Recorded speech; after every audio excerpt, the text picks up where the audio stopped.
Guys, it's time for a top 10 I have been so excited for. We're looking back at one of my personal favorite toy lines of Transformers ever, and the first one I was ever introduced to, that being the 2007 movie line. As you can see, I don't have every one ever made, I don't even have all the movie characters. But this is a line that every time I get a new figure for it, I'm always so happy. What a wonderful toy line. You have the Cybertron and classic style of engineering being integrated with the new automorph technology, and some of these toys still are just incredible. The automorph did make a couple of them somewhat, let's say touch and go, but there's so much class in the '07 movie line. Still a line that every time I can get a new toy of it, I'm just over the moon. So we're going through it now, my top 10 figures from the 2007 movie line, at least that I have in my collection. Well boys, between the two of you, only one can be number 10. And really, this should be a complete layup. I mean, you can't even touch Starscream without him potentially falling apart.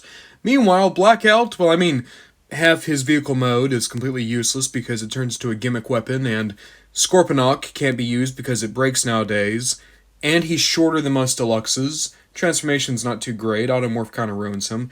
Kibble's a little bit weird. And then they also make a really big point about how tall he's supposed to be, and yet he's just an absolute knee-high. But even still, there's no way Starscream could possibly beat Blackout, right? Number 10 is Protoform Starscream. I'm sorry, guys, if this was a playable figure, he would be so high up on the list. I love Protoform Optimus. Starscream has an incredible design. I really love how the robot mode came together. It's the closest to G1 as movie Starscream ever got, with things like the cockpit and the chest and the proportions. The only issue is he's made entirely of gold plastic. I'm kind of surprised this guy isn't even more broken. I say even more because, yeah, before I got him, someone already broke off a piece of his shoulder. So, he can't move, and one day he is going to crumble before my very eyes. And yet, I just can't bring myself to put him below Blackout. I'm sorry. I don't mean to insult anyone, it's just Blackout's not my guy. But Starscream, at least he's pretty. At number 9, it's a guy I love, even though he really doesn't work the way he should. It's Deluxe Brawl. And he's great. I love his general proportions. I think they did a great job at capturing this insane movie design. The head sculpt is great. I love the weapons. The claw arm is really cool. There's just one problem. I'm sure you've already noticed it. So the way you connect this backpack, tabs on the shoulders. Tabs on the shoulders don't work very well. And because of that, the Automorph also doesn't work well on Brawl. You can get him in a couple of good poses, it's really hard to get him there because of some of the QC issues. Admittedly, Leader Brawl is amazing. Deluxe Brawl was always meant to be the poverty pick, but I was a poor kid, and I'm currently a poor adult. So, this is the Brawl I got. Still like him, still think he's great, but God, I really want to get that Leader Dessert Brawl. At number 8, it's the first of many childhood figures on this list. It is my Robot Replicas Barricade. Now, this isn't the Barricade I grew up with, but it's a new version of the same toy, and I like him. He has no robot mode, but instead he's incredibly poseable, and he was the most accurate Barricade toy of the time. It's taken until Masterpiece and 3.0, things like that, for us to get a more accurate Barricade. I still really like this guy for what he is. He scales pretty well, he looks amazing, I love having him on the shelf. I do want to get Recon Barricade one day, but in terms of just a normal Barricade, I'm honestly happy with this one. He looks great. At number 6, it's my first ever Transformer, and possibly still my favorite Bumblebee of all time, the 2007 Camaro B. I love this guy still. Like I said, he is the first Transformer toy I would have ever gotten back in 2007, and I think he's just incredible. A wonderful figure. The Automorph still works really well, posability is just great, and the funny thing is, they got the transformation down so well that basically every Bumblebee still uses bits and pieces of this Bumblebee's transformation. He also has the best accessory of all time. Check it out. Big gun, boop, big sword. Love this accessory. I could go for 50 of these things, just give them to all my Transformers. I like this Bumblebee a lot. Camaro mode is beautiful, paint's great, sculpting's good for the day, posability's wonderful still. It's just, I mean, this mold came out in colors I like more, that mean more to me. Even if this was my first Transformer toy ever, and I still love him, and I'll always love him, and he's always going to be special for that reason, B has always known that he's the second best. Oh my god. Oh my god. Oh my god, almost 20 years later and Megatron's still incredible. A massive, massive figure that towers over basically every other Megatron. A titan of a figure. A centerpiece on any shelf.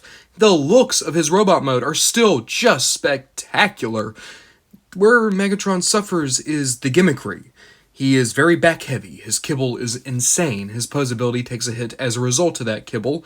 He has cool things, like the fact that his hand can become the mace, but he also is hard to get into good poses, again because of how heavy the back is, and because of things like his total lack of usable heel spurs. He has heel spurs, but they're too high up to make him anything but back-heavy. He falls down on himself constantly. And it's a shame, because this Megatron, he's just so good. I mean, allow me to bring in a member of the Council of Shocks. Here is Prime Voyager Shockwave, and you can see this guy's just absolutely gargantuan, both in terms of his height and his width. Just an absolute gorilla of a demonic-looking bot. I love him, he's great. He's honestly better as a robot, and I kind of wish that maybe this guy was just a big robot and didn't even bother the transformation, because the jet's not all that good. My friends, let me tell you a tale of Ron Bondajon when they were but a wee lad, and they desperately wanted the big dumb scorpion robot. Alas, the big dumb scorpion robot never showed up in their area, and in Revenge of the Fallen, they desperately wanted a stalker Scorponok, but alas, even that one fell far out of my grasp. But now, as an adult that spends way too much money on these dumb robot toys, I have him. And he's beautiful. He's honestly my favorite movie Decepticon toy still, Scorponok is. The gimmick doesn't really work for me anymore. What's supposed to happen is you're supposed to, like, roll his wheels and then his things move. It kind of works. Kinda, but not really. The gear's just kind of worn out over the years. But at the same time, that's the reason why I'm able to have him now. And he's just incredible. I love all the sculpted detail, all the marks on him. Keep in mind, he's supposed to connect to Blackout, and it's really nice how it works, too. He's a lot more posable than you would think he would be. And, of course, he has the big, dumb stinger tail. Unfortunately, again, it's kind of worn out on mine. Oh! Went first time! Great! Really, really cool gimmicks, though. And I love just the overall look of this guy. I could see him just in the shadow being like, yes, Megatron, Scorponok inbound. He didn't talk in the movie. That's how I think he would talk. He'd sound like a weird, like, nasally waspinator. But here's the best part. Here's the actual best part. So this guy can't transform, right? Or in the movie, he can't transform. He's just a part of Blackout's back, right? But no kid is gonna buy a Scorpion that turns into Blackout's back. So what did Hasbro do? Well, I can transform. I can transform. Okay, guys, look away. Okay. It's okay. I'm standing. Oh, God. Oh, God. I've never been in such pain.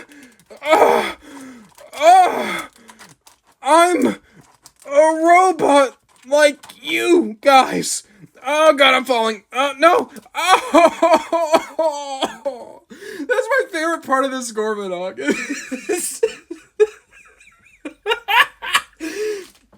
Hasbro was so self-conscious that he couldn't transform that they gave him the dumbest robot mode ever. It's literally just, he pulls out his sides and then straightens up his arms. And he's like, see? I am a robot too. Can I eat now, please? Oh, man. What a magical toy. What a magical boy. He's gonna need to go to the ER after this. Listen to me. From here on out, these are all figures that I give a massive recommend to and would honestly call them some of the best Transformer toys of all time, especially when it comes to deluxes. At number 4, it's Landmine. Landmine was not in the movie. He's basically what if the Cube brought some of these Dune buggies online. And he's incredible. Posability is insane. Honestly, one of the best feeling and best posing robots ever, in my opinion. He has an incredible Dune buggy mold, and overall, I love his deco. But the reason to get Landmine, watch this. So first of all, he has Wolverine claws, which is great. But watch this, right? Oop. It's going to take a little bit of doing just because this is not the most even of surfaces. Yeah. With ease, he can do a handstand. And here's what's even more insane. I've gotten him before in one-handed handstands. In fact, I don't know how well this is going to work. Let me try to get it. Because usually, if you have like a good flat surface, it's really easy. This is not a good flat surface. This is my vinyl shadow box. But I'm going to try. I'm going to try it for you. I'm going to try it for you, Landmine. Can you show the people? Can you show the people how good you are at balance? Come on. I can feel it. I'm almost there. It's all about weight distribution. It's all about weight distribution. I just ripped off his kneecap. Oh, come on. Get back in there. I can get him there. I did a review on this guy. If you watch it there, I got him into the one-handed stand there. It can happen. You just need a good surface for it. Wait.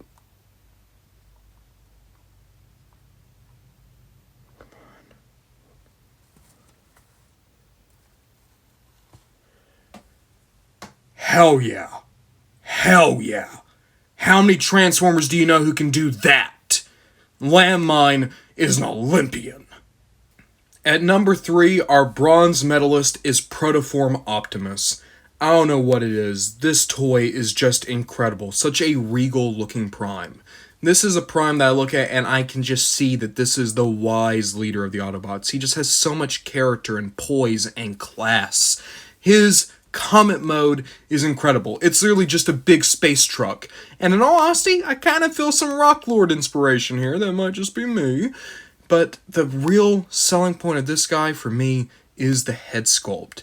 If you look closely, you'll realize it's based on the G1 toy, especially with how the faceplate and the eyes look, and the eyes being more orange-yellow as opposed to the normal blue.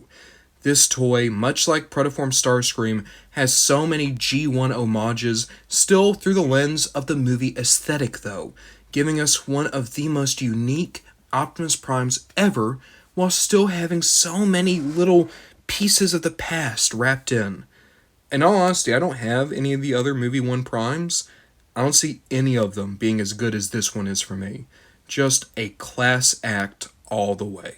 Walking in with Han Solo energy, it is the 2007 movie Arcee. What a phenomenal toy and a great design for Arcee. In all honesty, this should have been in the movie. They replaced Arcee with Ironhide at the last second because, and I know this is going to sound really dumb, but bear with me, Michael Bay and the writers thought that girls drool and boys rule. I know that sounds dumb. Literally go back and look as to why they did a last-minute replacement to Ironhide. It's because they didn't want to explain why there are girl robots. As if anyone would care that there were girl robots. Has anyone, not named Simon Furman, ever cared that some of the robots are boys and some of the robots are girls? No. No one ever has. And if you do, you're a weirdo. But that's beside the point, because Arcee's not a weirdo. She bullies weirdos. She's here to take their lunch money. An incredibly posable figure with so much personality. I especially love the head design. I kind of like how she has a little bit of a hairdo. And even better, she has these big eyes that just really exude character. I really wish that we got to see this body design in motion. Another reason why I have a particular pet peeve is, of course, in Revenge of the Fallen, the Arcee twins show up, and not only do they not explain where those girls came from, they're there long enough to be wasted and shot.